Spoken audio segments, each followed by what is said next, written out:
Hi, welcome everyone. Y'all get gold stars. You're on time. You showed up. Yay. I'll shame everyone else that's tardy. Welcome to August training. We will share today. We're talking about lovely compassion fatigue training. We talked a little bit about what to do. I was trying to set up suicide prevention, but that can't happen till next month. So we decided it might be a good time to talk about how to take care of ourselves, to have healthy communication, and really looking at professionally how we work on that. So Kirt and Rick and I will be tag teaming to go through all this stuff. So I appreciate it. And I just wanted to say a shout out to everybody that pitched in and did the trauma training last month. I heard it was amazing. I'm bummed I missed it. But I was doing self-care, so I was not here. And I appreciate when we send people to trainings that they come back and share that knowledge because it's so valuable. Okay, so let's introduce some new staff, Kirt. Terrific. If you'll advance the slide for me, we have Clara Breaker, is how you pronounce that. She's our new child development specialist at the Hope Center. We welcomed Clara just a couple of weeks ago. She's brand new, and we're super excited to have her up here in Salt Lake with us. Clara, I hope you're on and that you are welcomed. Thank you. Yes. Terrific. I'm glad you're here with us. Thanks. I think that's the, oh no, I do have a Provo staff to welcome. Jessica Larimer Reyes, a new recovery assistant in Provo. I haven't personally met Jessica, but want to welcome her to our team as well. And thank her for joining our terrific Provo group. Thank you. Glad you're here. Yay. Thanks. Let me go back. The hoodie ceremony. We have some staff that are this month, and so we're going to combine them along with Eden to celebrate several of them at a time in September. So that's coming. We want everybody, just so you know, when you make it and trudge through the joy of working at House of Hope for a year, we give you a hoodie and have a ceremony because it's a big deal to make it here for a year. So we want to celebrate that consistently. Staff of the month.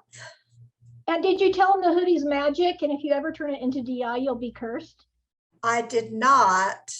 But yeah, that's good to know. I haven't found one yet, and I'm there a lot. Oh yeah, I would think that people that I would hear about it if someone found one.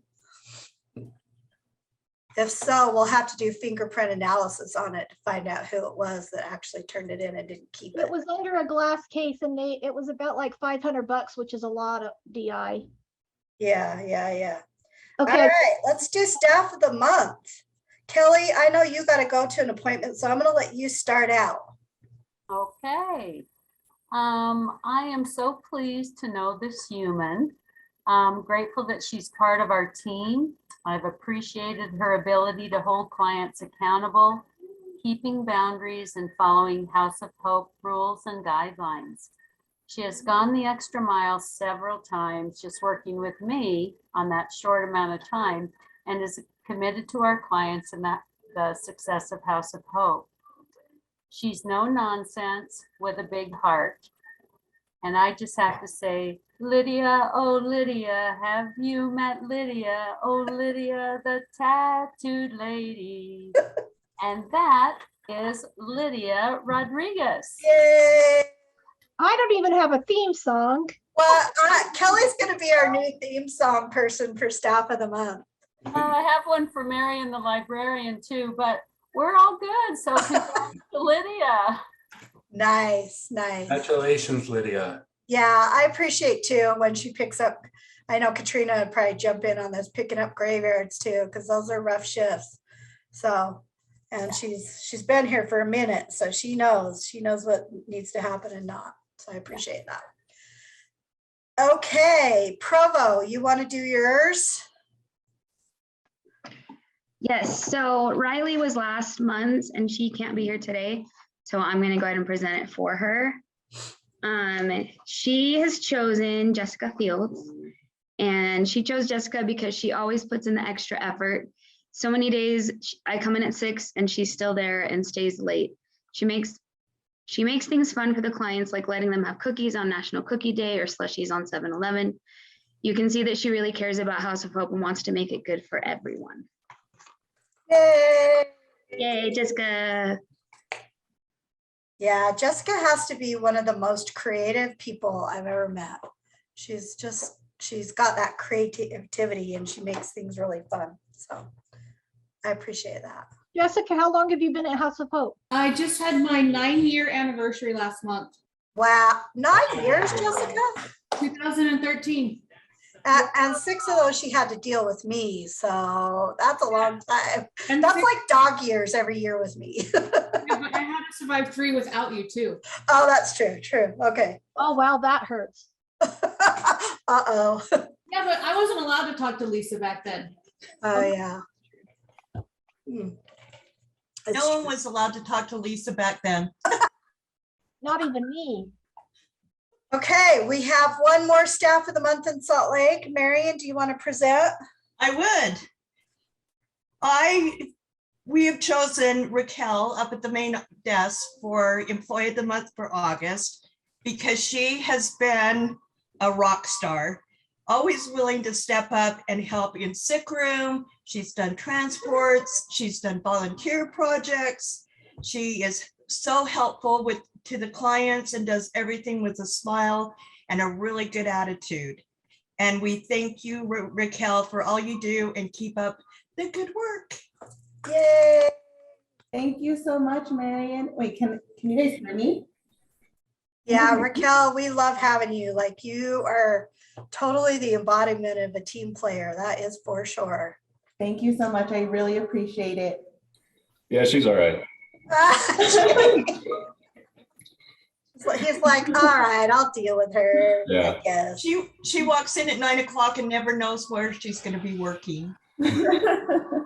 She's never bored. Yeah. Congratulations, all staff of the month. We appreciate y'all. We appreciate everything you do for House of Hope. So thank you very much. Good job, everyone. Some announcements for sure. Recovery Day is a big deal. It's a big deal this year specifically because the last couple of years have been hit with COVID. And so we haven't had people go. So we had our booth last year, but not very many people were there. So it is September 10th in Salt Lake City at the Gallivan Center at 2 o'clock. They're still working on a flyer for that. They're a little behind, I think, with staffing too. And then September 17th in Provo. Allie, what's the time in Provo? Do you know? It's from 3 to 7. So yeah, 3 to 7. I think Salt Lake's is 2 to 7 and Provo's 3 to 7. So Like 2 to 8. Oh, 2 to 8. I lied. Okay, 6 hours. So we're coordinating right now, figuring out when the clients are going to go. It's kind of the one time a year we definitely ask all full-time staff to pitch in. Rourke's working on the calendar right now of when they come in, and then you'll coordinate that hour and a half to 2 hours that you're at our booth or with the clients, because we have to do a lot of supervision. But we want all staff to come because it's celebrating recovery in our communities and to show the public that people do make it, and you get to see past clients. And so full-time staff, it is mandatory, but part-time staff, work it out with your supervisor, come for 2 hours and you can get paid. And so And a t-shirt. I want House of Hope to have the biggest showing ever. We're going to be sitting there with our bling and our fold out chairs, and everyone's just going to wish that they worked or were in treatment at House of Hope. Yeah, t-shirts too. We had to have t-shirts. So I think it'll be a big year. FYI, the choir has, of course, been asked to sing this year. So we're doing 3 songs instead of 2. So I'm trying to find out the time slot for that so we can celebrate that and we represent there. So that'll be amazing. I'm excited for that. So more details to come, but it's happening. So it's just on top of that, September is actually National Recovery Month. So it's a big deal celebrating Recovery Day and Recovery Month, not just in Utah, but across the country. House of Hope alumni, our annual birthday party is in September, TBD. We haven't picked the date yet, but it's coming up. So we'll be letting everybody know when that is. And that is not for alumni, but it is for current clients and current staff. And it's going to be a lot of fun. And if you can pet a hedgehog or a miniature sheep or a duck, or the petting zoo is the best part. It is. And I apologize. I did not add this because I keep spacing it's August already, but August 21st is our annual alumni summer family party for alumni to bring their kids and their significant other. So it's a weird day because we had such a hassle, and Mikkel had a hell of a time trying to book it at the Murray pool, especially with the COVID stuff. And so we have the pool to ourselves Sunday night at 6 o'clock. So if you can please come to that, I'm telling you, and Lisa will say this, the clients come back to see us. They really want to show us how well they're doing. And I know it's a weird time, but it's going to be awesome. I'll tell you, it's so amazing to see the kids.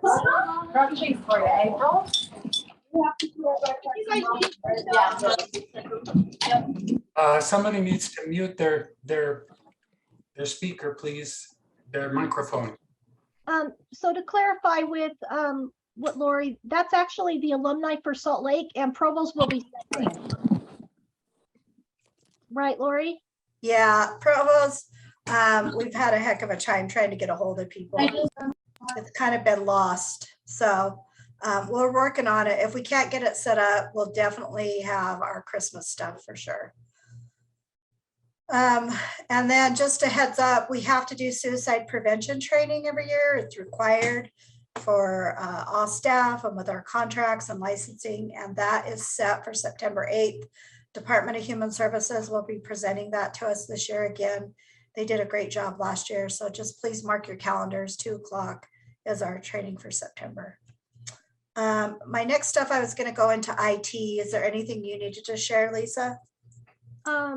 Just a couple things. I wanted to let you guys know, as most of you know, we have an HR company, RMI, and they are not associated with House of Hope, but we contract with them to provide our HR, which they've done for about almost 30 years. And so it can be a little confusing sometimes.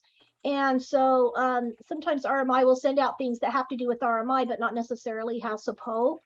So please ask if you have any questions. Like, for example, they have a standard thing that you just change your schedule. It seems like it triggers a thing that says, now you qualify for benefits. And what some of those emails are saying is, now they let you pay for your dental. And some of them just aren't really worth it. And so if you have questions about that, feel free to call me or Kirt or Becky at RMI. We have a great benefits package for full-time staff that are working 40 hours, a pretty good one for staff working 30 and above.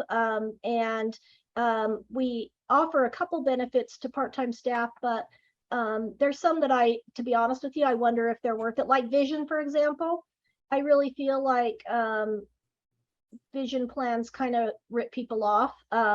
And I can tell you more later. But anyway, if you have questions about what RMI sends out, they are our HR company, but they send out to a lot of different companies. And sometimes I think it gets a little confusing about what really applies to House of Hope. And we've been struggling with them to figure out how to, when it goes out and it doesn't apply to House of Hope, how to deal with that confusion. So we'll keep working on that, but it is an issue right now because an email will go out this week about open enrollment for staff that are on insurance. Open enrollment is the next couple of weeks so that you can make changes, and there's a couple webinars about that.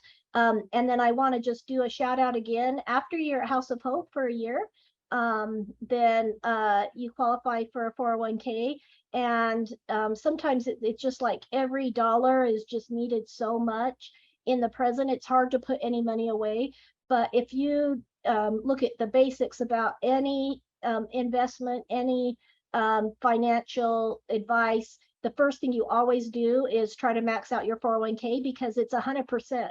You get a dollar for dollar match up to 5%, which is a really great and unusual plan for a nonprofit. So really look into it, and it's pre-tax. So you can do a couple percentages and not even have a change in your income. And they also offer financial planning and all kind of things through Jeriel Bakary, who's our financial advisor. So it doesn't benefit House of Hope in any way. It just benefit House of Hope pays to match it so that employees can have that great plan.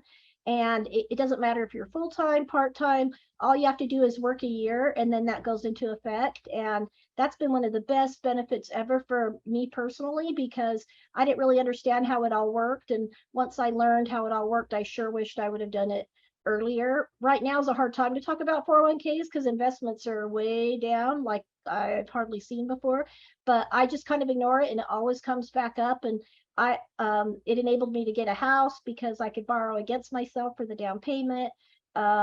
There's different things you can cash out for. And then if you leave House of Hope, you take the money with you. You can roll it over to a new job or to an IRA, or cashing it out, you do pay a penalty.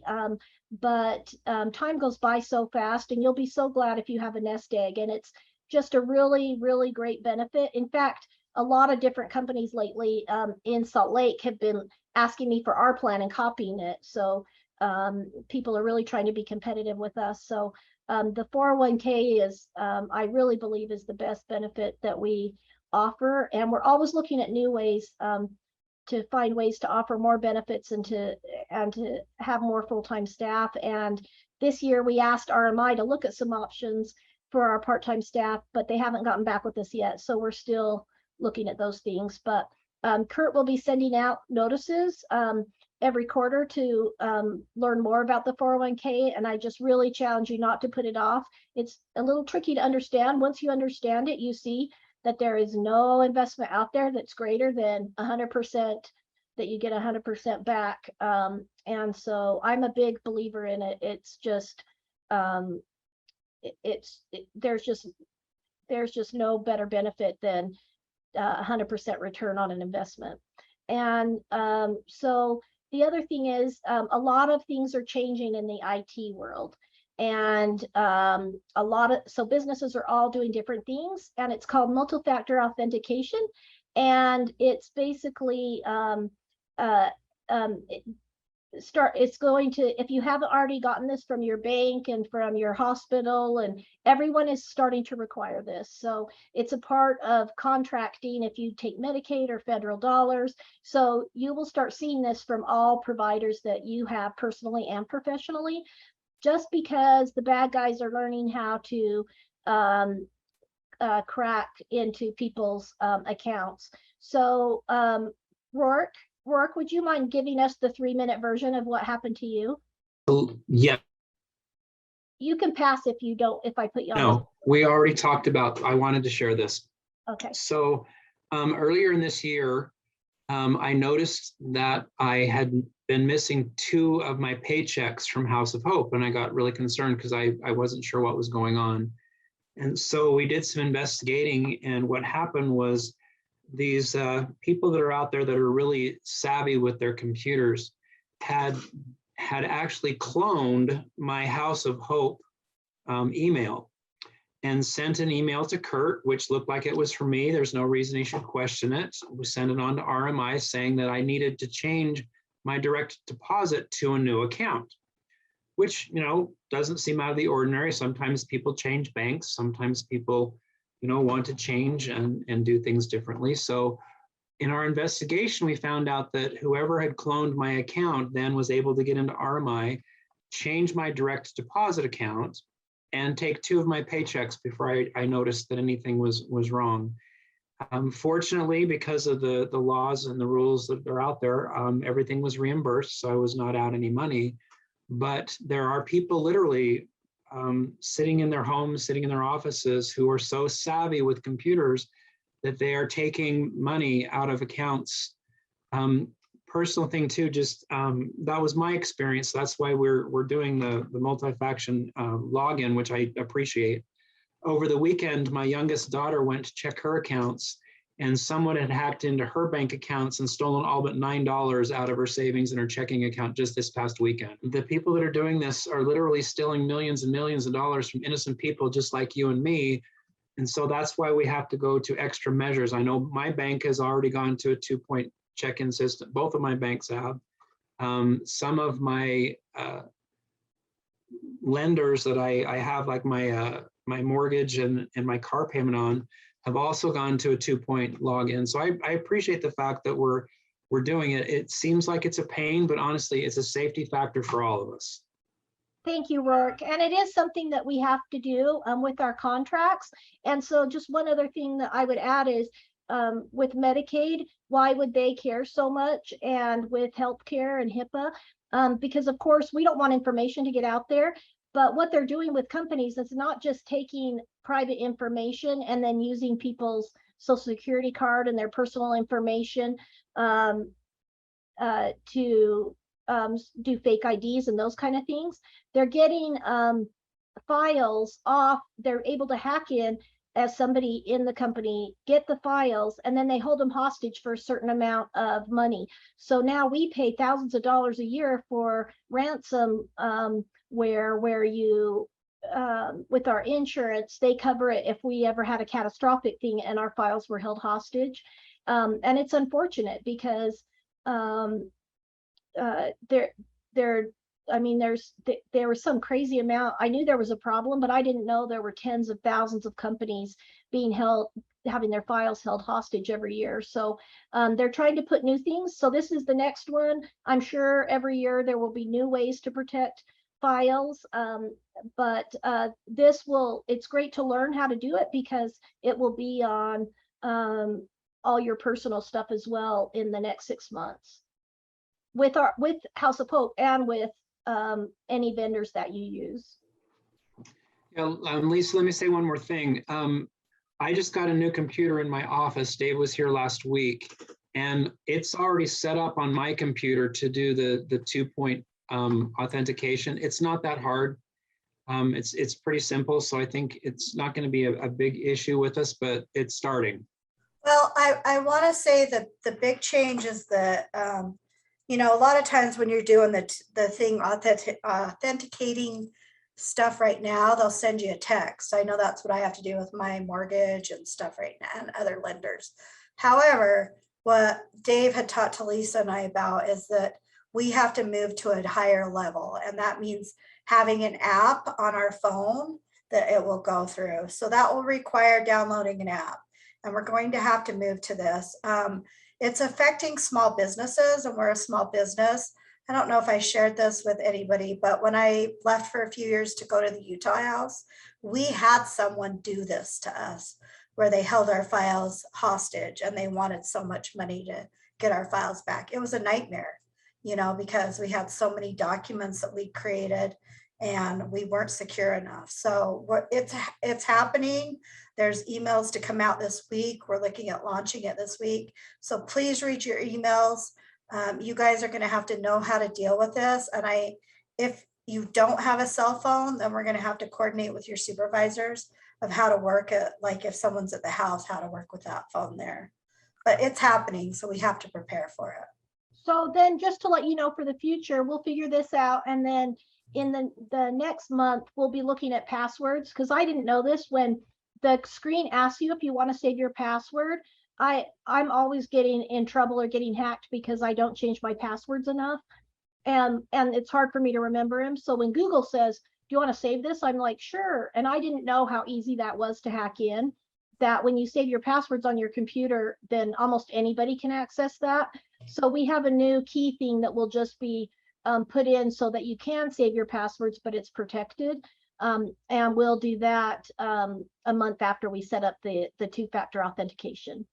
So we're just trying to do anything we can to protect everybody's information so that they can't hack in and take over as you privately or professionally.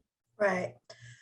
So more emails to come. Dave's got one. I'll send out the email Dave sent me to everybody. I'll send it to Kirt so everybody can read through it and look at it so it's a little clearer. But just so you guys know what's going to happen, and then we'll look at getting it launched, and Dave will follow up with me and Kirt so we can get all the info out. Thanks, everybody. So a couple of things really quick before I dive into what may be the most critical training I'll ever do with you, in my opinion. Regarding the 2-point authentication, I mean, I don't want to beat a dead horse here, but at the company I was with right before I came to House of Hope, it happened to us. Nobody could access any file, any document for over a week. It shut the entire company down for an entire week, and we had to pay out something around $2 million. So it may seem like an aggravation, but it's protecting you.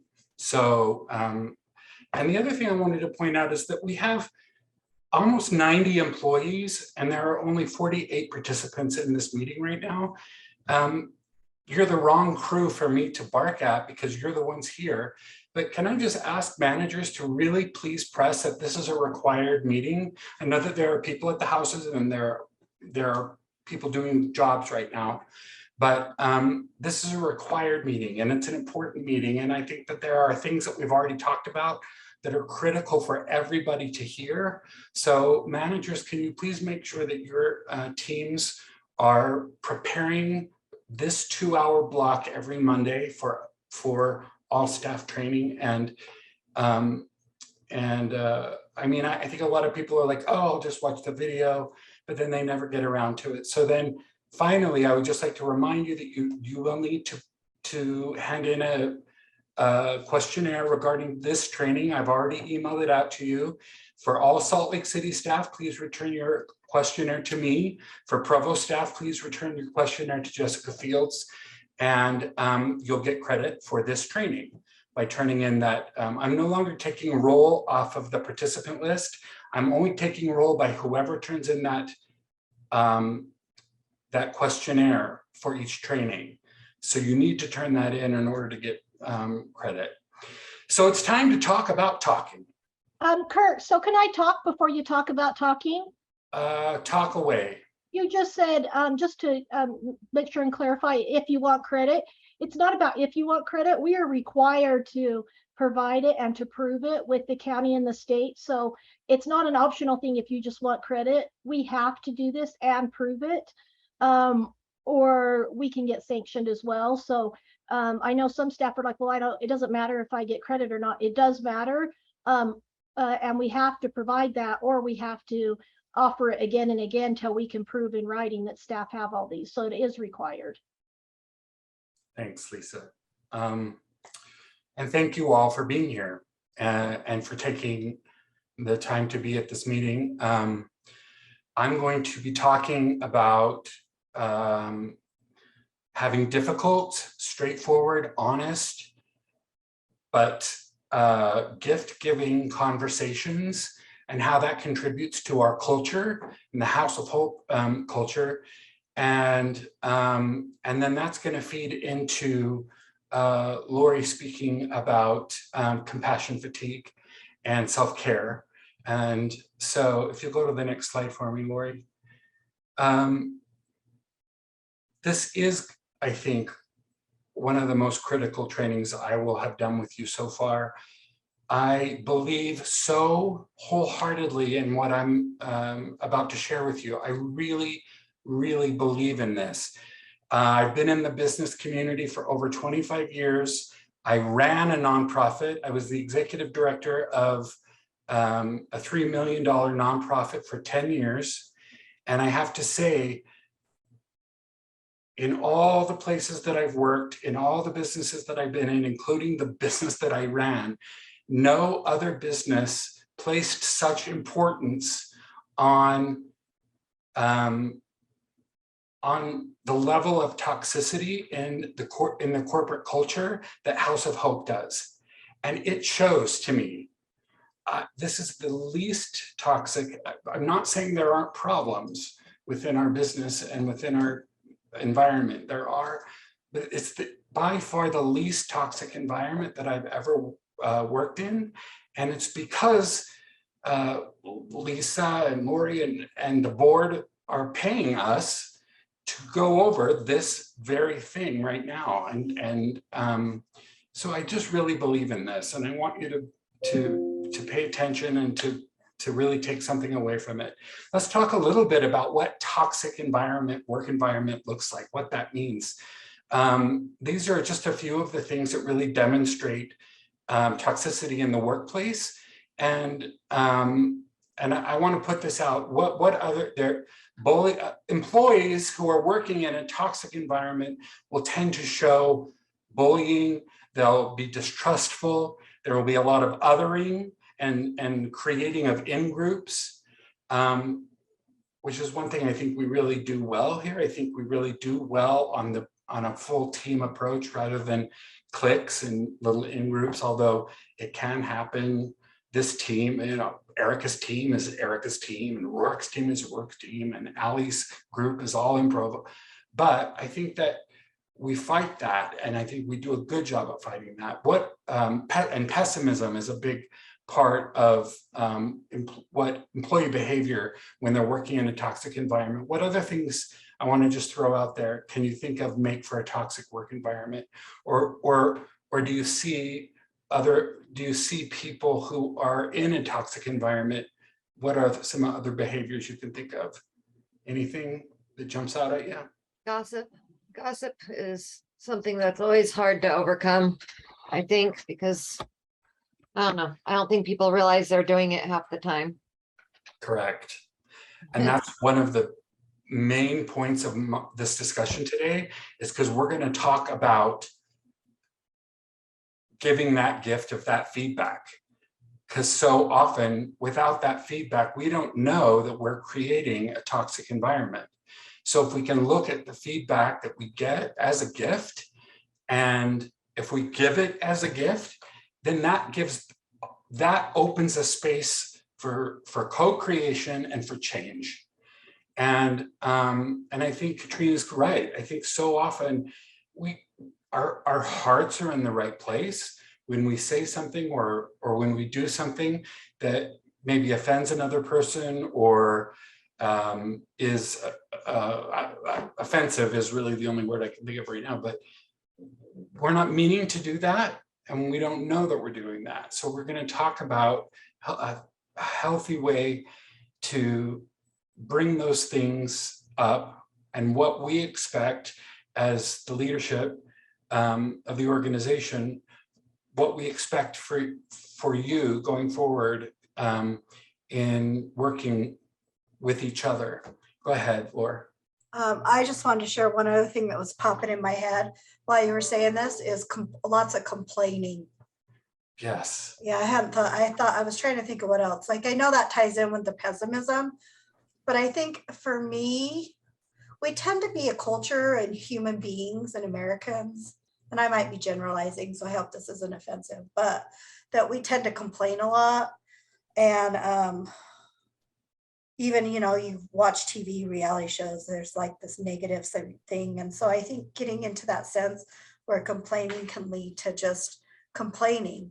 And I know one of the things we talk a lot about is let's figure out how to be solution focused. I think it's easy to complain. There's always a million things to fix here versus being the person of like, this is an issue and let's figure out some ways to fix it.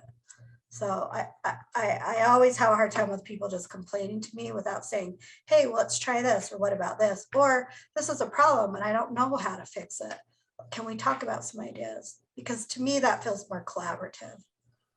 Right. And I think in a collaborative environment, we feel safe to bring those things up.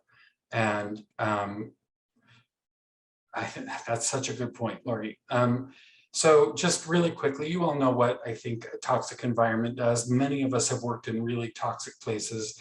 It tends to produce low productivity because people won't help each other. They're thinking mostly about themselves. There's high turnover in toxic work environments, increased illness and absenteeism.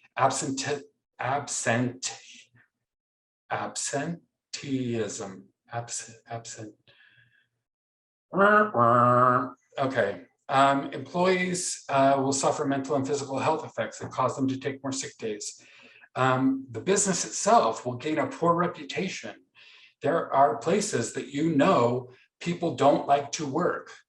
I think we've talked internally about the differences between us and some other mental health facilities and their toxicity compared to our toxicity, and being proud of what we try to do here in combating that. Decreased mental health, poor production quality. So our level of service drops. All of these things are results of a toxic work environment. Moving forward. So this is a real. Hey, Kurt, can I interrupt? Can I interrupt? One thing too is when we've had groups of toxic people here, you can feel it with the clients. When the staff's not doing well, the clients aren't doing well, because whether we try to talk behind closed doors or not, there's a feeling in the air, and we're all very sensitive to that because we all work in such a close community here, and especially with the clients being here all day, it's a trickle effect. And so, one of the things Lisa says all the time is, what are we going to do if we're going to practice being healthy? What do we make? How do we deal with this? And I want to think too that I want to model for clients how to be healthy. And it's hard for me to hold them accountable if I'm not being accountable. I mean, it's hard, and nobody's perfect. I'm far from perfect. I make mistakes. All these things I talk about, I've gone through, I do things, just happen that I have to fix often because I'm human and I'm fallible for sure. But if I can't be accountable, how do I hold a client accountable? And then it becomes hypocritical. So I think it's really important that we're aware of that. If I am asking a client to run an awareness on someone and I'm not willing to do it on somebody I work with, that makes it really difficult, right? And I want to throw in that time if I have an issue with my boss and stuff too, how we work through all that, because the power positions are really, that matters. Like, that's real. People with strong personalities. I have a strong personality. That matters. How I navigate those barriers, because at the other end, anytime and I'll tell you guys, I hate holding people accountable. I hate it. I hate confrontation. I know that might seem weird, but I don't like it. But it's so important to stay in my integrity. And House of Hope's taught me that. And so moving forward in that uncomfortability, it makes you a better person. And we want our clients to do that. So we have to practice what we preach. Yeah. So when you consider what we do and the fact that we have the potential here to save people's lives, if we're not modeling the kind of behavior that we want to see in our clients, it has major consequences, life consequences. So this, which is one of the reasons I feel so passionately about this. And it is uncomfortable. And I'm going to get to this in a second, but it's because vulnerability is uncomfortable.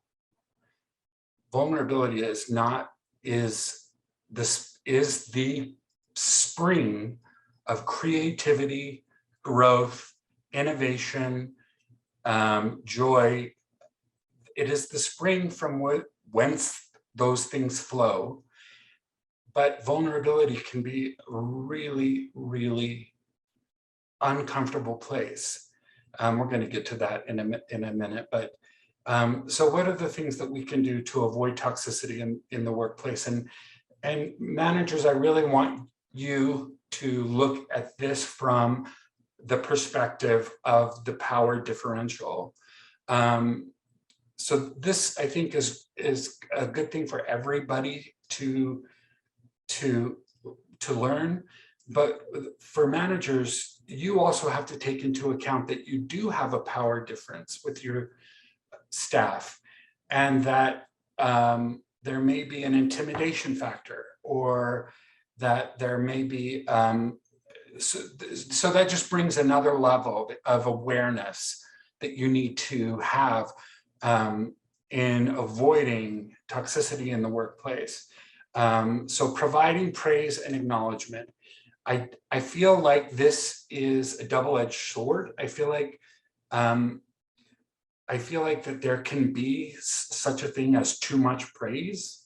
I feel like that what that can lead to an expectation of being praised all the time. But I am of the personal opinion that you catch more flies with honey. I think that it's just as important to point out our strengths in our staffs and in ourselves as it is to talk about our challenges or our weaknesses. And so this is an important thing. Implementing mentoring, treating everyone fairly and professionally. This is something that Lisa has taught me strongly. Every single employee of House of Hope needs to be treated the same. And that needs to be demonstrated and that needs to be modeled. Is it perfect? Are we perfect? No. Does it happen? Is unfairness a reality? Yes. But every single employee of House of Hope needs to be treated the same and in a professional way. And I think that modeling appropriate behavior can be one of the most critical ways of reducing toxicity. Because if we're practicing what we preach, and even if we're just doing what we tell our clients to do, even if we're just faking it till we make it, let's say that I'm giving my staff, I don't have any direct staff, but everybody's kind of my staff.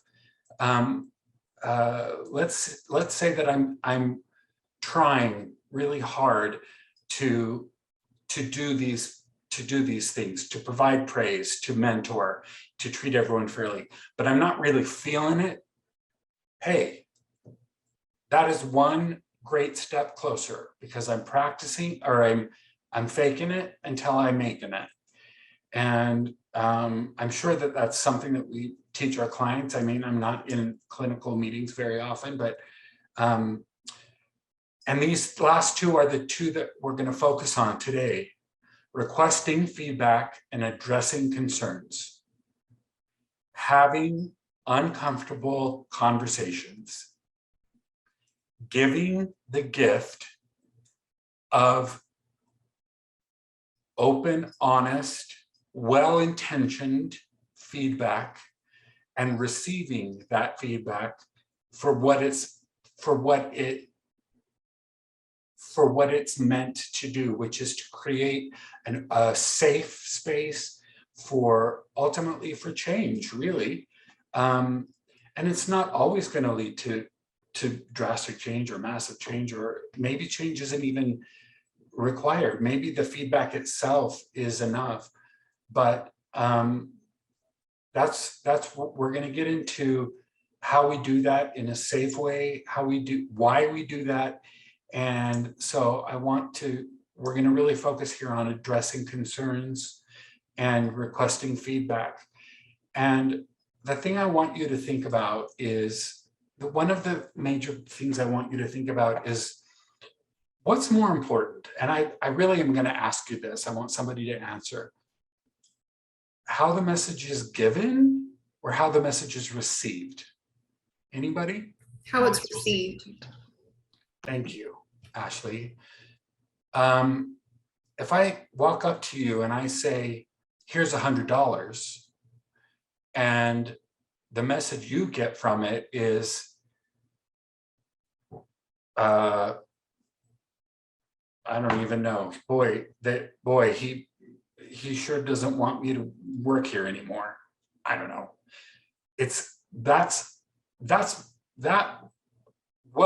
How you received my message is more important than how I gave it, because it's your experience. We're co-creating a moment, and we're co-creating a series of moments. And if I'm not open, if I'm not saying to myself, okay, are my messages being received in the manner that I intend them to be sent? If I'm not asking myself that on a regular basis and soliciting the feedback that confirms that, I'm not really doing my job very well. Let's move on. I think the video's next. Oh, no. Okay. The gift of appropriate feedback. This is not in writing. I don't believe it's a policy anywhere, but I've heard it many times from both Lori and Lisa, and everybody needs to vent now and then. There is a difference, though, between gossiping and venting. So what we say at House of Hope is that you, in any one situation, I'm going to give you an example. You have one opportunity to vent to one person, and then you only have two options. One, you truly and honestly let it go. Let it go, let it, I don't know that tune. Or you address the concern. That's it. Those are the only two options. You honestly and truly let that go. Like, here's the example I'm going to give you. I just was having a really difficult time. I couldn't figure out why I was getting upset over a particular situation. And I went into Lori's office and I said, hey, do you have a minute? And I said, I don't really know if I want to address this. And she said, it's okay, you get one venting session. And so I vented to her about the problem. And in venting to her, just bouncing those words off of her and having them come back at me, I realized the entire problem was me being jealous over a certain situation. It was me. And I truly could let it go after I vented. Like, it really did dissolve. So if that's something that we need to do, then we're open to staff doing that one time. If you agree also that you can go to one of these next two steps. Because if you're just going to go to another person and vent the same thing, and another person and vent the same thing, you're not venting then. Then you're trying to gather warriors. You're trying to gather allies to side with you, to prove to yourself that you're right. Does that make sense? Yeah. Does anybody have questions on this? Feedback, what they think about it? I know we talk about it. It's kind of one of those underlying things we talk about, but you're right, it's not in writing. Oops. So before we address getting to that place of being able to, yeah, you can go to the next one, Lori. We have to spend a minute to talk about vulnerability, because there is no gift of feedback without being in a very, very vulnerable place, especially if the feedback you're giving is to your manager or to your supervisor. That comes from a very, very vulnerable place. And if I'm not hearing the feedback from a space of openness and vulnerability and the possibility that I might get hurt, Lisa, again, she always says, if it hurts, it's probably really close to the truth. Or, you know, if it stings. I'll give you another example. I hadn't been here very long, and I was terrified to just go and sit down and talk to Rourke about something. And the minute I said what I needed to say, he opened that space up so brilliantly and beautifully. All my fear melted away, And we were able to just have an open conversation about what I came to talk about, which was a complete misunderstanding from his point of view, which it generally is a complete misunderstanding from the other's point of view. And again, going back to what Katrina said, so often we don't know when we're creating toxicity in the workplace. Daring leaders who live into their values, who stay in their integrity, are never silent about hard things. Oh, that's from my girl, Brene Brown. Oh, Kurt. Yeah. So with that, I think a good thing that I've always tried, I don't know, it's like with clients or just in relationships, like anytime you have hard feedback, because sometimes, I mean, I've been guilty of it, or like you share feedback, like, I need you to do this and you're doing this and you're doing this. And it's just like, okay, just thought you know, and then leave. And I think that's where sometimes the toxicity can come, because then we assume that the other person's just critical of us. But then if it's like, hey, here's this harsh feedback, and then following up with, see, the reason I gave this is because I care and I want, I just want you to know this, or I want to care about it. So that way it's like, okay, you're not coming at me like you're my enemy. It's like, okay, you're just wanting to give something productive and giving the reason why you're sharing the feedback. Yeah, so that brings up two thoughts. One is the intention behind addressing any particular situation. So if you go into it with the intention to attack, the other person's going to probably go on the defense. And then what are you? You're at war. So, and then the other thing that brought up that what I think Peter is talking about is again about co-creation. If we look at these situations as an opportunity to co-create change or co-create movements or just to create safety, then one person and another person are going to be able to share difficult feelings with each other without feeling attacked or defensive, because it's, again, you're coming from the right intention, and then two, you're allowing a co-creative space. I know that might sound really new agey and cuckoo. No, well, I think also, before I shut up, like, I think it's a big thing is like criticizing, like no one is motivated to improve for better if they're criticized into doing it. It's like, well, I let them know that they're struggling, so hopefully that motivates them to change. And like, no, you're just going to focus on how much you suck at something, or that you failed to do something. Right. Thank you, Peter, so much. Let's watch this video on leadership, and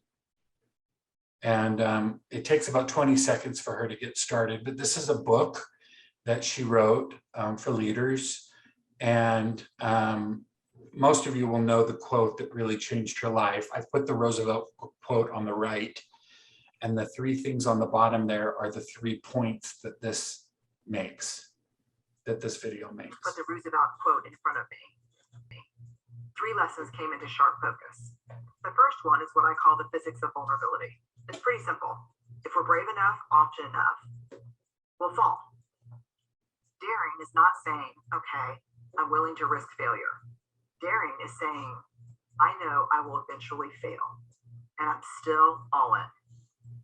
I've never met a brave person who doesn't know disappointment, failure, and even heartbreak. Second, the Roosevelt quote captures everything I've learned about vulnerability. The definition of vulnerability as the emotion that we experience during times of uncertainty, risk, and emotional exposure first emerged in my work 2 decades ago and has been validated by every study I've done since, including this research on leadership. Vulnerability is not winning or losing. It's having the courage to show up when you can't control the outcome. We've asked tens of thousands of people to describe vulnerability to us over the years, and these are a few of the answers that directly pierce the emotion. The first date after my divorce, talking about race with my teen, trying to get pregnant after my second miscarriage, starting my own business, watching my child leave for college, apologizing to a colleague about how I spoke to him in a meeting, sending my son to orchestra practice knowing how badly he wants to make first chair and knowing there's a really good chance he will not make the orchestra at all, waiting for the doctor to call back, getting feedback, getting fired, firing someone.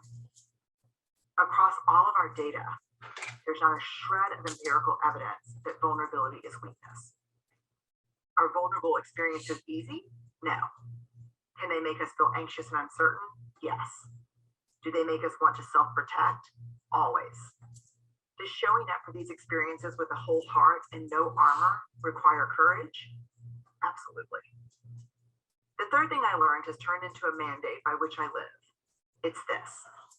If you are not in the arena getting your ass kicked on occasion, I am not interested in or open to your feedback. There are a million cheap seats in the world today, filled with people who will never be brave with their own lives, but who will spend every ounce of energy they have hurling advice and judgment at those of us who are trying to dare greatly. Their only contributions are criticism, cynicism, and fear-mongering. If you're criticizing from a place where you're not also putting yourself on the line, I'm not interested in what you have to say. We have to avoid the cheap seats feedback and stay armor-free. The research participants who do both of these well have one hack in common. Get clear on whose opinions of you matter. We need to seek feedback from those people. And even if it's really hard to hear, we must bring it in and hold it until we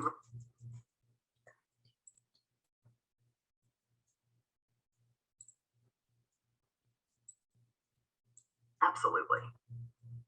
The third thing I learned has turned into a man have hurling advice and judgment at those of us who are trying to dare greatly. Their only contributions are criticism, cynicism, and fear-mongering.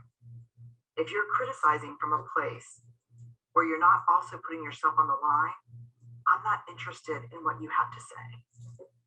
We have to avoid the cheap seats feedback and stay armor-free. The research participants who do both of these well have one hack in common. Get clear on whose opinions of you matter. We need to seek feedback from those people. And even if it's really hard to hear, we must bring it in and hold it until we learn from it. Here's what the research taught me. Don't grab hurtful comments and pull them close to you by rereading them and ruminating on them. Don't play with them by rehearsing your badass comeback. And whatever you do, don't pull hatefulness close to your heart. Let what's unproductive and hurtful drop at the feet of your unarmored self. And no matter how much your self-doubt wants to scoop up the criticism and snuggle with the negativity so it can confirm its worst fears, or how eager the shame-grown ones are to use the hurt to fortify your armor, take a deep breath and find the strength to leave what's mean-spirited on the ground.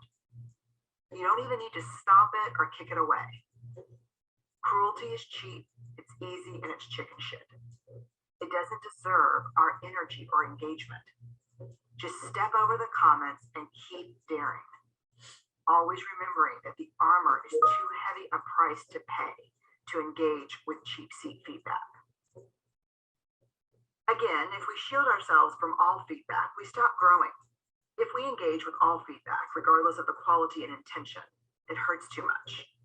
And we will ultimately armor up by pretending it doesn't hurt. Or, worse yet, we'll disconnect from vulnerability and emotion so fully that we stop feeling hurt.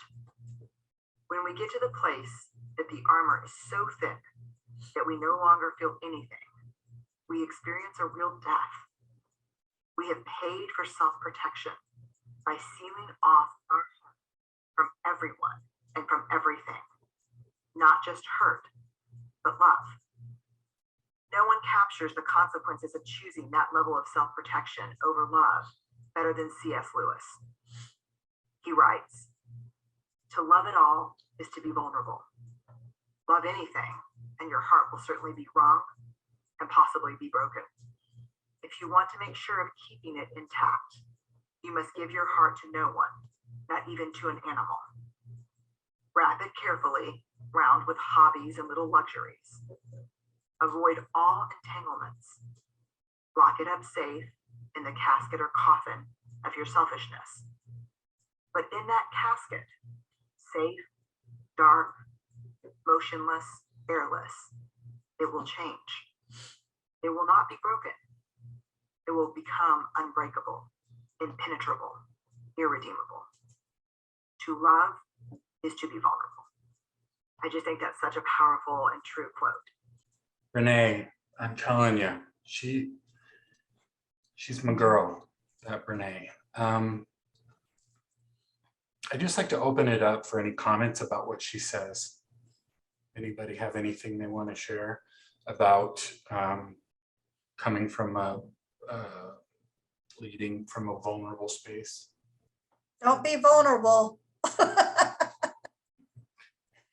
It was kind of hard to hear. I know, so. Eden's got her hand up.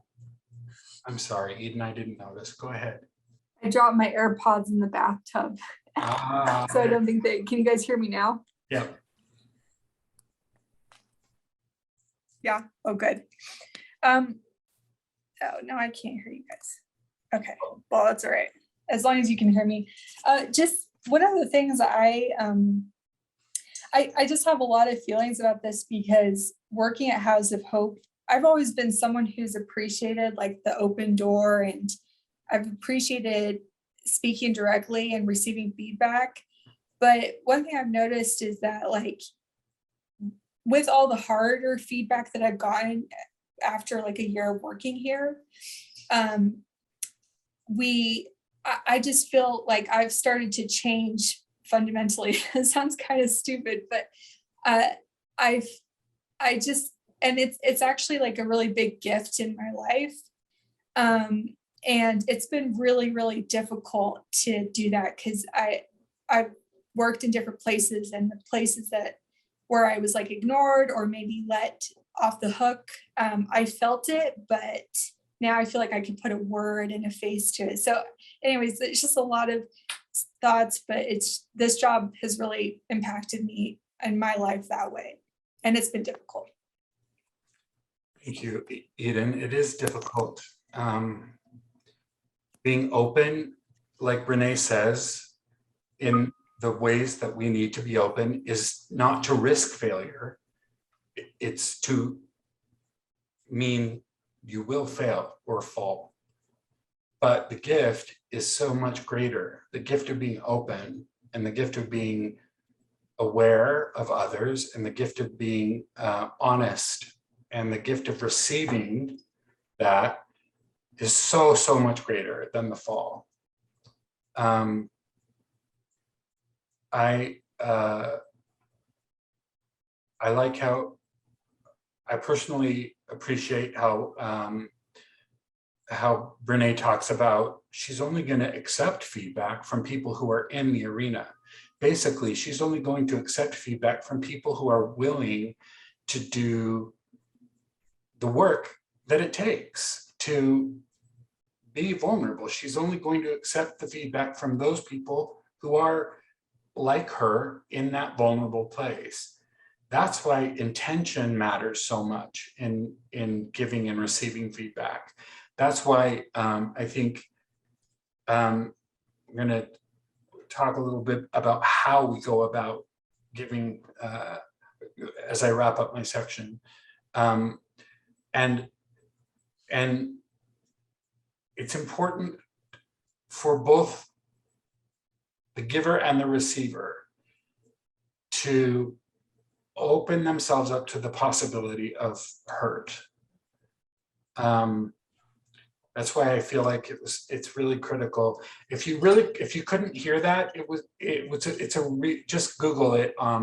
It's on YouTube, and it's a really powerful speech there if you had a hard time hearing it. So how? Here's the point. The basic point is we're all in the arena. To be working for House of Hope is to be in the arena. We're dealing with people's lives.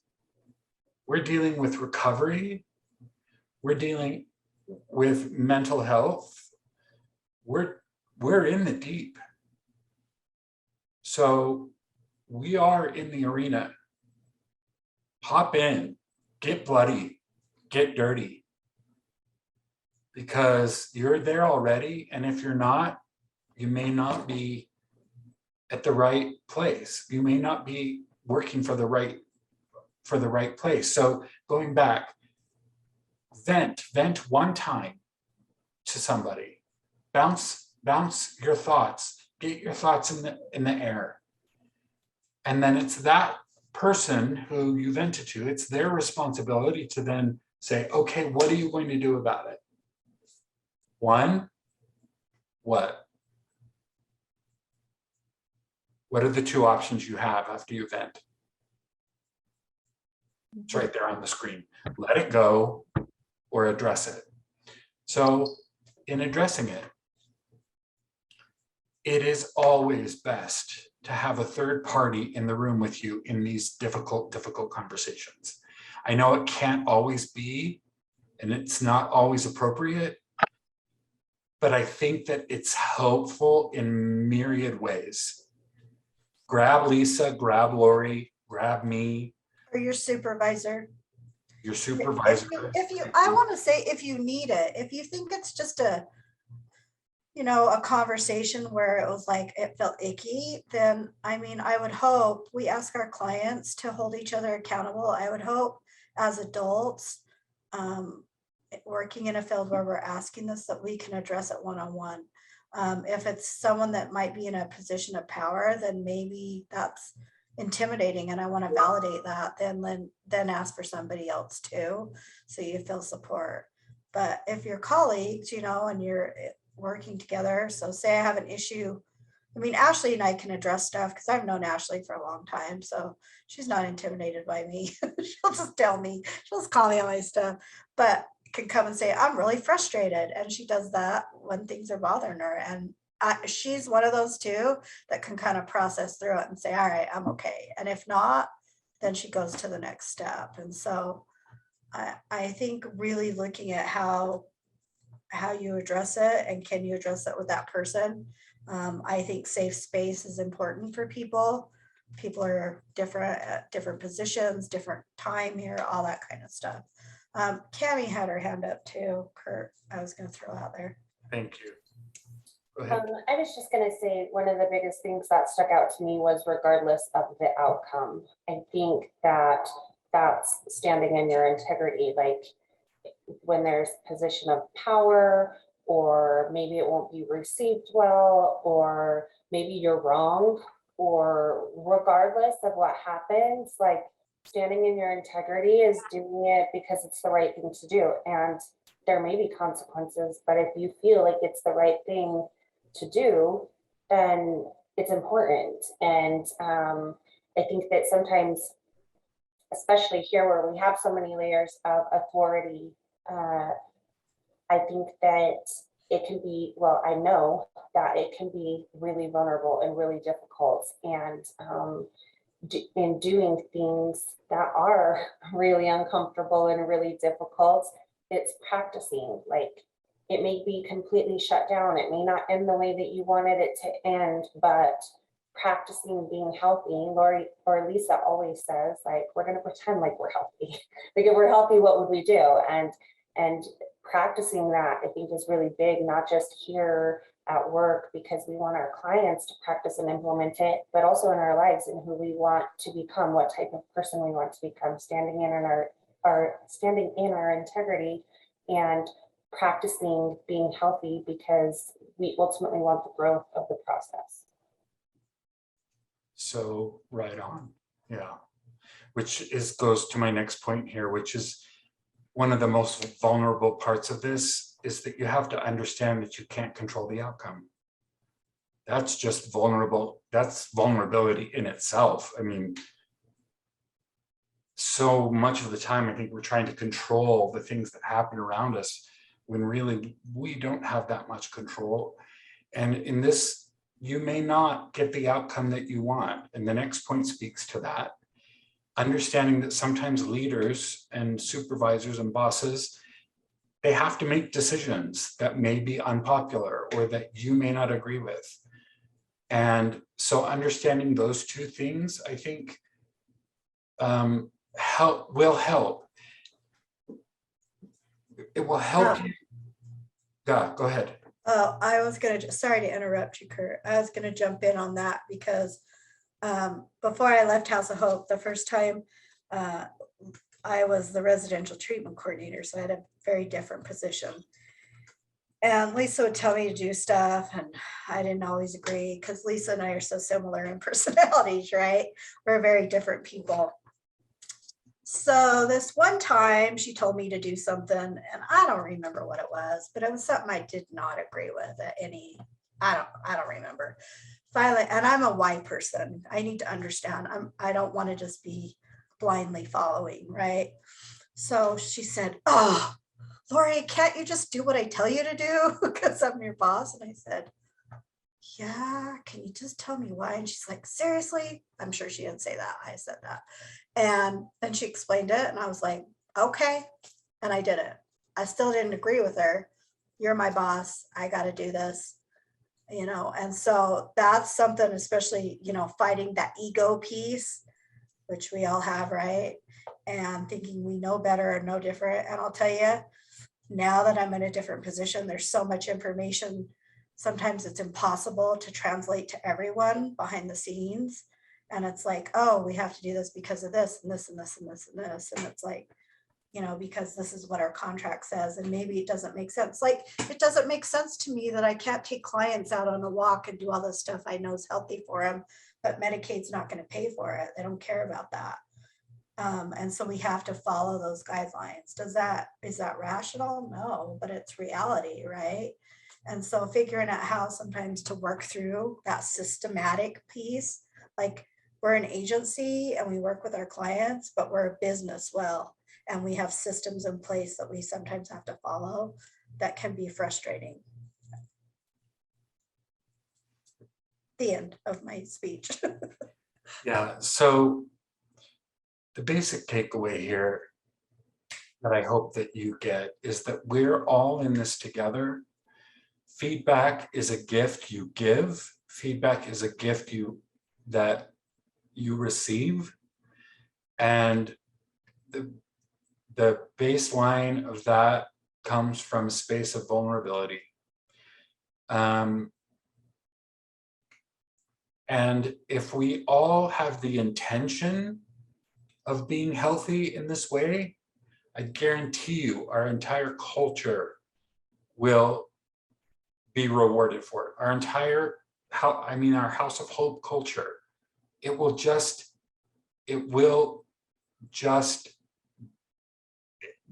can't not be a positive thing. So I'm going to turn the time back over to Lori for her for compassion fatigue, but want to thank you for indulging me. Okay, Ashley had to take care of me because I was muted. Anyone, Bueller, want to share about vulnerability, about feedback, about communication? I feel like, especially with my team, I feel like I think with everyone, if you are somebody that realizes your own anxieties, your own fears, your own vulnerabilities, then it's easier to think of the other person as having those possibly the same fears as you and the same anxieties. So to treat them, you know, kindly and empathetically, because you know what's going on inside of them because you've had it yourself, you know. Like I came to House of Hope and I was an extremely shy, quiet person, and I have changed tremendously while being here. And it's like, yeah, I'm a totally different person than who I was. And I think it's just, it gave me the space to learn how to be assertive and learn these tools, these useful tools, that I didn't have to be afraid of everyone, you know, because yeah, anyway, so just knowing your own fears helps you relate to other people and other people relate to you. Thanks, Katrina. Nicole, you had your hand up. Yeah, I think what stood out to me the most was talking about taking the time to explain the reasons behind certain decisions and processes. I think that that's one of the single most helpful things for me, especially if I disagree with something. It's just understanding the why behind it, I think can really help to get people on board. Yeah. Yeah, I mean, and if you think about that, clients, you know, we talk about rules we have here. Why do we have this dumb rule, or why do we have this? And I'm like, ask me, I'll tell you every reason why we have a rule in this place. So understanding that, I think, can help a lot too. If you're a white person, and some of us have pretty strong personalities, right? There's a reason we wanted to come in and help change the world. And so, yeah, we're not usually sheep that just follow. So ask those things if you're not sure, if you don't understand.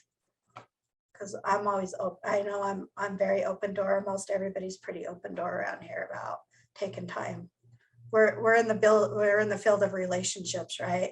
It's about building relationships with everyone, therapeutic ones with our clients, and healthy relationships with everyone here and staff. So we want to be a healthy place. I don't ever want us to be unhealthy. There's been times it has been, and I don't ever want to go back to that. It's icky. It feels icky when you come to work like that. It's kind of like if the clients talk about when it's icky in the house and there's toxicity, and they're like, I don't want to go home. It feels like I'm walking on eggshells. And hopefully it's not like that. Okay, next part. We were trying to talk about what to do today because I thought I could get suicide prevention going. That did not work out. And so Katrina and Rourke and I were talking, and then Kirt, and about, well, it's time for compassion fatigue. We haven't done that for a while. And then how that ties in with communication. And I was thinking, you know, sometimes if you're not communicating effectively, if you're not working on your vulnerability, that can lead to compassion fatigue. If you're not taking care of yourself the way you need to, it can lead to that. And I think that's such a big piece to work on, specifically if you're working in the helping field. And it's for us dealing with distress every day. It's that place that we can get. And I've been there. Rourke's going to kind of help me out with this as well. I know he's been there. I used to say, and sometimes I still say this, a few times a year, I'd hit that, what I like to call hit that wall, where I'm like, what am I doing? How am I doing this insane job? I'm exhausted. I'm not, and I always go back to, I'm not taking care of myself. So there's compassion fatigue. There's, you know, what they call secondary trauma, and there's called burnout. So those are, and they're different things. It's really important to know what you're going through, but also understand that as a helper, you're going to have to be really aware of what's going on in your life.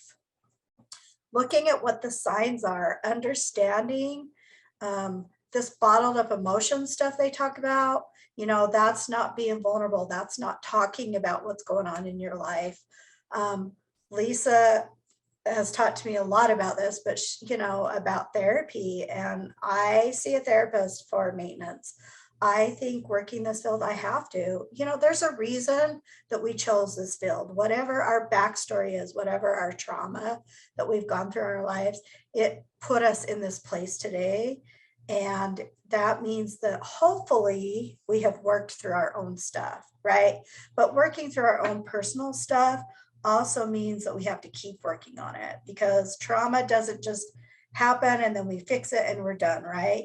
There are times, you know, 20, 25 years later where I get a trigger and I'm like, holy crap, this is what that was. And being aware of what's going on. And I think these signs are really good indicators of where you're at, what's going on with you. I think stress happens. We're going to have stress in this job. I always like to say when I interview people, you know, there's not a normal day, because I have a plan every day. Most days it gets shot to something and I have to reassess my day. And that's just how it is, right? It's just working through that resiliency of it, which it's kind of forced me to do working in this field for so long. but we have to really look at how do we deal with our stuff? How do we deal with our feelings? How do we not complain? How do we not bottle up our emotions? And being really aware of what's going on with compassion fatigue. Rourke, do you want to jump in? Yeah, I know Lori and Lisa and I have discussed this a lot, and you find that the longer you work here, it seems like the easier it is to get that compassion fatigue. For myself, I know that if I don't take care of myself, then I get out of whack. I don't follow schedule. I get grumpy. I get hard to deal with. I don't accept feedback very well.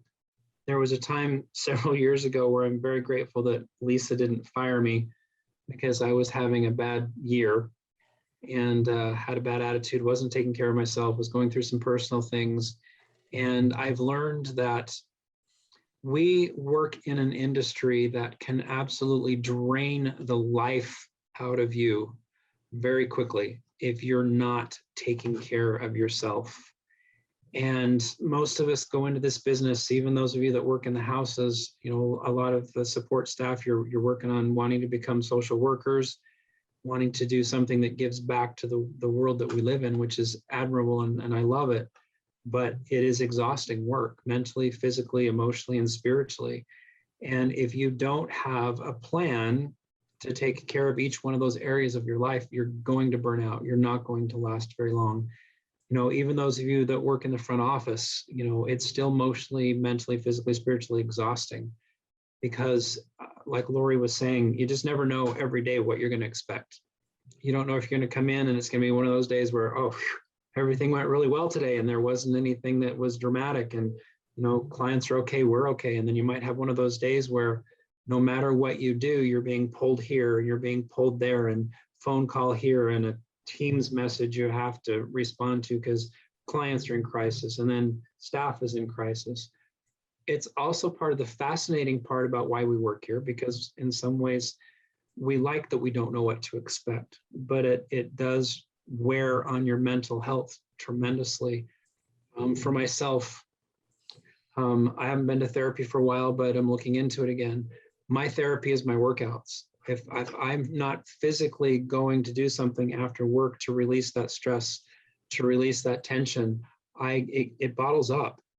And unfortunately, as human beings, when those things start to bottle up, they end up usually exploding like Mount Vesuvius at the wrong people, at the wrong time, and in the wrong situation.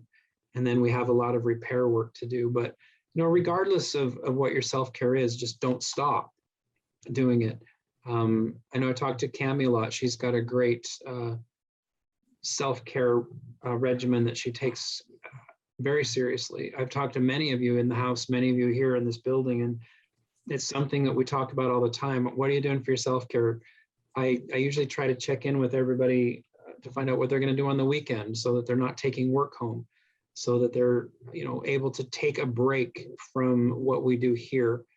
But whatever works for you, as long as it gives you that relief from the stress that we're here, just don't stop, continue to do it. And what works for one may not work for another, but whatever works for you, please, please, please just don't stop doing it. Thank you, Lori. I think when I go through this list, because I know I've had this over the years, I've gone through those things, probably except maybe self-care, hygiene stuff, because I have to be clean. But you know, the overspending and, you know, having traumatic flashbacks. Sometimes that place where I've been in that place of apathy or sad. I was talking about this the other day when we were in a meeting about one of the things you have to learn here is compartmentalization.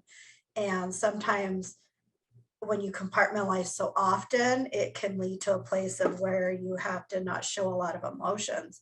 And I think sometimes maybe that's why I'm watching a commercial and I start crying, because it comes out in a different space.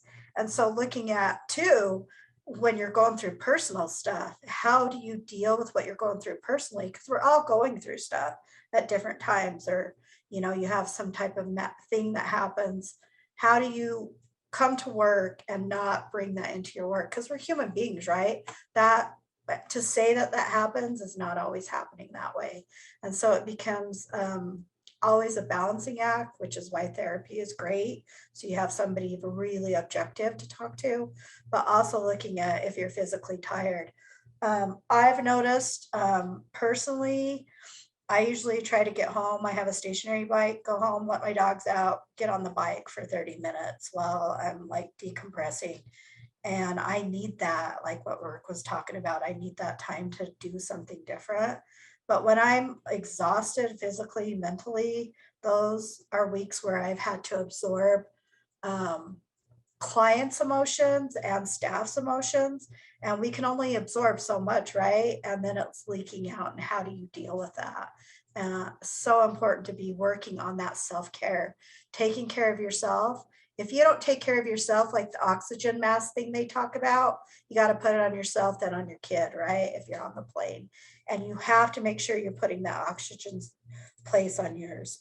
I found this article I'll send to everyone, but 76 self-care tips for taking care of you, which I really loved. You know, it talked about pre-pandemic, all this stuff. Sleep, big one, and knowing, working out, of course. They talked about a compassion fatigue training I did this last 6 months or so, the exercise part, how 30 minutes a day was so important. Doing a workout you've never done, you know, skipping, jumping, silly, playing games, swapping out one coffee for decaf. That one's tough. I don't do that. That's a hard one, right? Baking, protein snacks. There's a lot of stuff on eating healthy as well. I notice when I'm not doing self-care, I'm eating crappier, and that matters too. Eating out more, how that affects me. So look at different things you can do to help yourself. I'll add this into the training as well. All right, I hope this works. I throw that in because one of the things I think is so important is dealing with compassion fatigue is laughter. Insane stuff happens at this place all the time. And sometimes it's hilarious. And there's so many stories I can talk about, like, yeah, that just happened. Yeah, that happened. And you guys that have been here for a while can talk about it. But even if you've been here for a few months, you're like, did that just happen? And it's pretty hilarious. But if you don't have laughter in your life, I think it makes it really hard to do this kind of work. And I think for me, I have to laugh every day. A lot of times when I'm going to sleep, you guys know I love Friends. And so I'll watch that because I can't go to sleep and wake up watching the news. My life would be awful. I can't handle that negativity and all the death and destruction. And so I have to have life. And so music in the morning is important to me and my puppies. And then at night, it's probably Friends, something like that. And so just looking at ways to make things light in your life to combat the heaviness of what we have. If you have a specific session or interaction or group with a client, something that is intensely emotional, I think it's so important to figure out how you deal with that. And sometimes you just have to process through it to talk about it. But laughing's so important, and I think it's a big deal. So I have to throw out Ellen because she's great. Today, I want to start today with a breathing exercise. Everybody up for that? Everybody take a deep breath in. Deep breath in. And then breathe out through your mouth. Someone had garlic, but that's okay. Wonderful. Doesn't that feel good? Doesn't that feel good? We forget to breathe sometimes, and I think today is very important. I want to remind everybody it's National Stress Awareness Month. In case you're not aware enough of your stress, all month long, you're supposed to take all the stress you have, your job stress, your money stress, your life stress, and then you just eat. I'm kidding. You drink is what you do.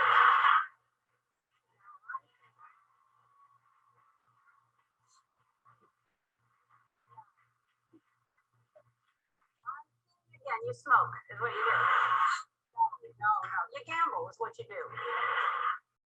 go on and on. Now, there are better ways to deal with your stress. I've talked about them before. You can meditate, you can exercise, you can come here. I'm a delight. You know.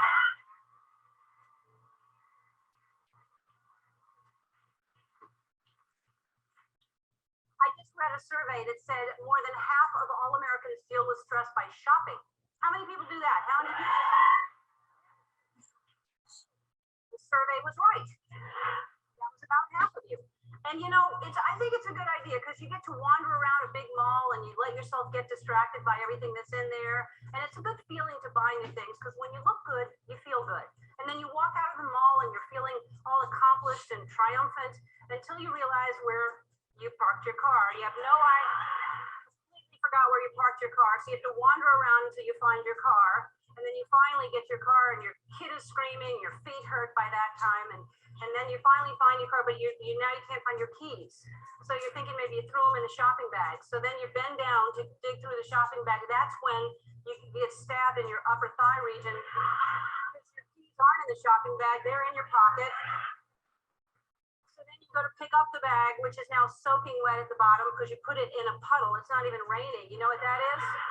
It's soda because someone put a cup down next to your car.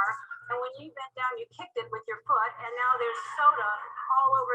The new blouse that you just bought is in that bag with a stain all over, and you want to go back and return it, but you don't have the receipt because guess where that is? You ate it. That's how hungry you were when you were shopping. To relieve your stress, you thought it was a piece of taffy that you found in your purse. You thought that would tie you over till dinner, but you're so high from all the perfume people that are spraying you as you're going.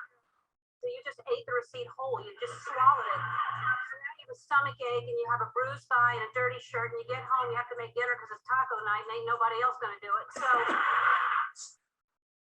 can see why people shop to relieve stress. But if you ask me, I have a different method to deal with stress and it is called dancing.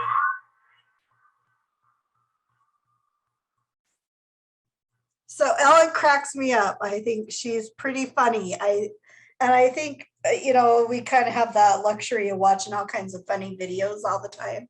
So for me, I need laughter. I need it to lighten some of the levity of things we go through here. And I will always show you hilarious videos if you ever need them, because between The Office and Friends and Superstore, some of those funny things out there, I thank God I don't work at The Office or Superstore. They're insane. Compassion fatigue at work. When it hits critical mass, we suffer. And so really being aware of what's going on, looking at chronic absenteeism, how do we heal the organization if it's a struggle? And I'll tell you, coming out, I don't want to say coming out the other side of COVID, but I mean, we're still going through it, right? But it's been such a weird couple of years, and how to deal with that, where we've tried to hire and then had new staff on and adjusting to that, and just all those things that go in with that, and then not having enough clients and then bringing in a bunch of clients and then adjusting to that, and then trying to deal with taking care of this thing and trying to take care of this thing.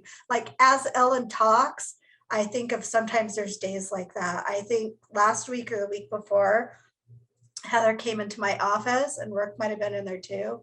And there was a couple of us, and there were 5 things we had to coordinate in a matter of 5 minutes. All right, we got to do this. We got to do this. What is that? This, you do that. I do that. And that was at, 8:45, 9 o'clock in the morning. And so that is sometimes our days. And how do we deal with that? What are we doing to work together to create unity? What are we doing to make sure that we can help each other out? This is nonprofit. Because of that, we're going to have turnover. We're going to have people coming here and then leaving to go to grad school. I mean, that's just normal. There's issues with wages. There's issue with turnover. There's issues with shifting priorities that can happen. And so being really aware of that, being aware of what's going on can help you, and looking at compassion fatigue at work. One of the things they had us do was called the ProQual when I did this training, and I have a book on compassion fatigue, so I think I have it in the book I bought. There's one down in Provo too, Allie, it's the green book. But the ProQual is a quality of life scale, and so really looking at self-assessments and where you are. Can you guys see this? Yes. So this ProQual, if you go into, you can open it up and it can ask you and you can take it. It started where I could take it and wanted to do it if I'd done it before. And here's where it goes in. Do you want your results? You can email your results. But here's some of the questions. Are you happy? And it does that like and scale of never to very often. You know, I'm preoccupied with more person, and it'll walk you through and look at your results. So I really suggest y'all do this. Look at where you are and what you can do if you want. There's areas of your life that you want to improve, or if you want to evolve. One of the things I always think is really important here is how do we evolve? How do we constantly work at being better? I know that's something I really respect about Lisa. She always wants us to be the best we can be. And so she always pushes, how do we be better? How do we do this better? And I appreciate that it pushes that ceiling to go higher and higher, and that we don't become complacent. So that's the thing. The other place I was going to show you guys, this compassion fatigue awareness project was something I did some type of training on, and it's a website. And how did it look at compassion fatigue? How do we work on it? And they talk about it. There's different resources here. Self-test you can take, reading lists, organizations, even contacts if you have questions about things you want to do. So the one beauty about, you know, our time is the internet is there, and there's so many options to look at what you're going through. I think if you're struggling to thinking about, do I have compassion fatigue? Do I have secondary trauma, or do I have burnout? Because they're three separate things, and understanding the difference of them is really important. Thinking too organizationally what's going on with compassion fatigue. You know, if we have a lot of absenteeism, if teams can't work together, if we can't meet deadlines, if there's not flexibility, if there's not a vision for the future, that becomes an issue too. And if there's a lot of reluctance towards change, I think we have to change. Let me give you an example. Addiction 10, 15 years ago was very different than addiction today as far as treatment goes. And because I've been doing this a long time, I've watched it evolve. It used to be very, I want to say mean. I don't know another way to say it, but there was times where it was very hardcore, and you do this. When you watch that show 28 Days, if you've seen it with Sandra Bullock, and they're wearing the signs, that's a real thing that places used to do. It was more shame-based. Last 10 years or so, trauma-based, very aware of trauma and what it does. And so because of that, being really aware of how do we deal with change, and how do we deal with trauma with our clients, and how do we work with the client that can be really challenging to work with, and looking at what change looks like. And so sometimes that means as we adjust, which is why I do a lot of trainings. Whenever I can do trainings online, I do them for a purpose, because I always want to stay on top of evolving. I don't want to become complacent. And one of those changes I had to look at, Lisa and I did this family training a couple of years ago, is how we deal with families, how we deal with relationships where the partner might be really unhealthy. Because my old standby was, yeah, she's just not going to have anything to do with him. And that's not reality. And so I had to really adjust my thinking of, okay, what happens then when they get to outpatient? Because they're going to see him anyway. How do we work with the client to work with the family to help them start looking at some autonomy that will help them down the road? Another example is we used to have a very different take on medicated assisted treatment. People couldn't have it long-term. They had to detox off of it in here. It wasn't a thing we had. And when we had to shift to MAT here, it was a hard adjustment for some staff to look at medicated assisted treatment as a medicine, not as something that just addicts take, right? It's not real. That wasn't a realistic take on it. And it wasn't trauma informed, but it was an adjustment of how we have to change as an organization and agency, and how we evolve with the times. That's really important. And if we have symptoms of compassion fatigue, what are we doing to deal with it? That was a really abbreviated version on compassion fatigue and the awareness project, but I wanted to make sure that we were talking about it, that we look at where we're at, and that also if there's questions about it. Has anybody like felt like they've held compassion fatigue, burnout, secondary trauma? Share, Steph, yeah, share. I saw your head move, Steph, first.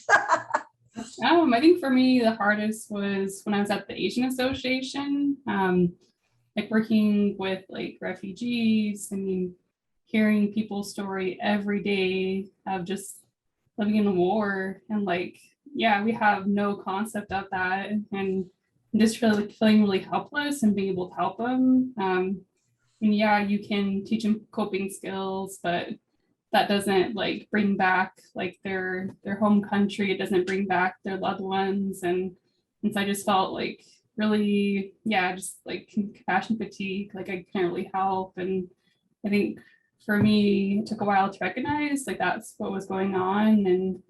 And then as we're taught, you know, just doing your own self-care and recognizing like you can only help people so much, and that's reality. And accepting that too has been something I've had to come to as well. So thanks, Steph. I think when we get angry at clients and we're like, whatever, let them leave, we don't care. When we get to that place, there's some compassion fatigue going on there, or some type of something going on that we're not dealing with. And or I don't know how to deal with this client. I don't feel capable of what to do with them. And I think that's real. There's times Eric and I talk a lot. What do we do? I don't know. Erica's like, I don't know what to do. And I'm like, I don't know what to do. What do you think you should do? She's like, I don't know. That's why I'm talking to you. And we don't have I don't have an answer. You know, we're trying to meet the client where we're at and do the best we can for them, and feeling that there's that helpless feeling because we're supposed to be able to help them.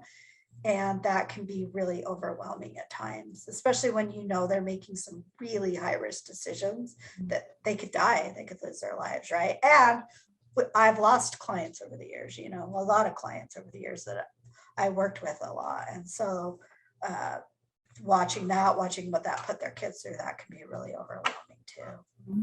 So I want to validate that. Like, it's okay to say, I don't know, and I need help, or I need to talk about this, or this really just kicked my ass today and I don't know how to work through this. That's what we're all here for, is to support each other.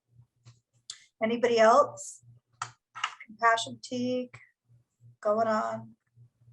Got the efforts, like we like to say with the clients. Want to go work at a different agency that starts with an O? Come talk to me. Okay, Peter. For me, it was similar, like when right after grad school, working at a psychiatric inpatient prison, like dealing with a lot of guys with like schizophrenia, schizoaffective, but some of them were serving life in jail for like capital murder or aggravated charges. And every day you go in, a lot of it too was just like the negativity from like security, from some of the medical staff that were more negative about these guys compared to like than the inmates themselves. But then for those that were like serving 20, 30, 50 years, they're like, why should I change? I'm not going anywhere. So you'll sit in there and just like, because you could change still. Right. And so sometimes you almost felt like you're hitting a brick wall, but I don't know, still try and care despite the like environment. Yeah, that's rough. I respect. I think too, understanding where your lane is. I know there's certain jobs I couldn't do. I worked with adolescents for a couple of years. Not my lane. Definitely wasn't my lane. And that's why I ended up back here, because I knew it wasn't the place for me. And then also understanding your trauma triggers or what goes on, I think that relates as well. I'll give you an example. I got in a car accident a couple of years ago, and I was driving down 7th last year, I think. And in front of me, I was almost to 39th. In front of me, somebody slams on their brakes. The car in front of them hit. or he hit the car in front of them because the guy went to go turn, he was turning east and went at the last minute to turn in that lane. You know, you're going 40, 50 miles an hour going down 7th, right? As I'm heading south. And he clipped him the car. So I pulled over because I had seen it and I was like, are you okay? Everything okay? Yeah, I'm okay. The guy that caused the accident took off. I was like, holy crap, here's my number. Call me if you need a witness.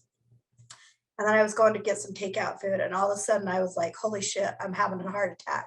My heart is like exploding out of my chest. And so I'm practicing breathing because, you know, I know how to do that. I'm like, what's going on? Pick up food. I got home and it took me a minute and I thought, I am having a trauma trigger. And it lasted for about 2 hours as I was breathing through it, doing all that stuff.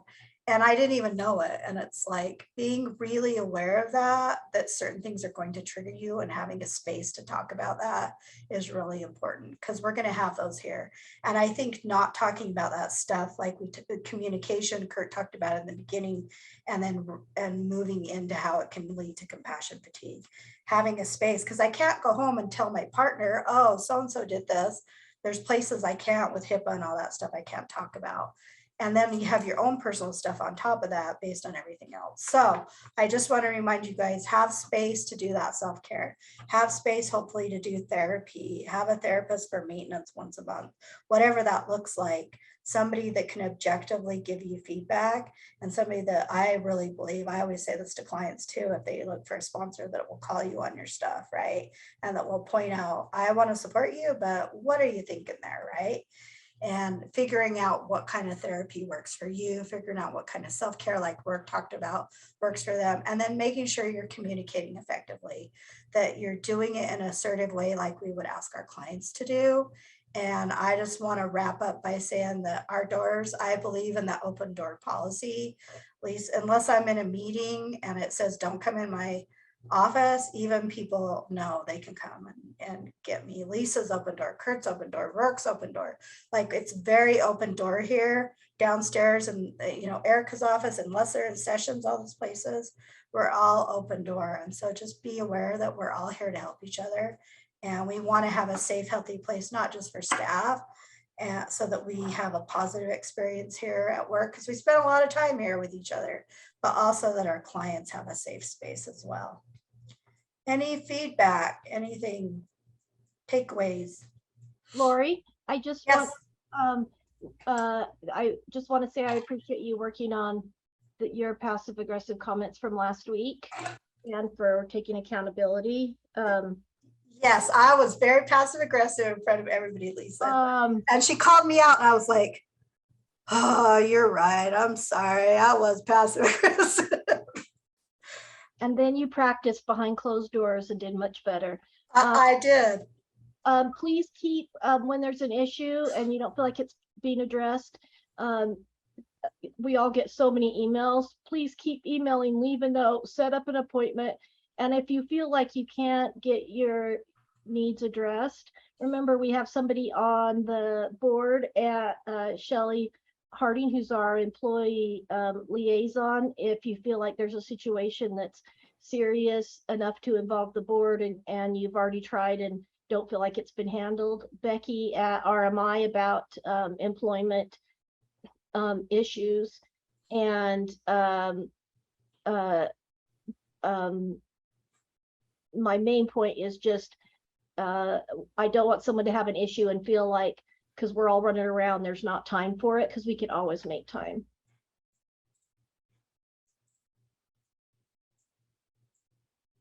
Thanks, Lisa.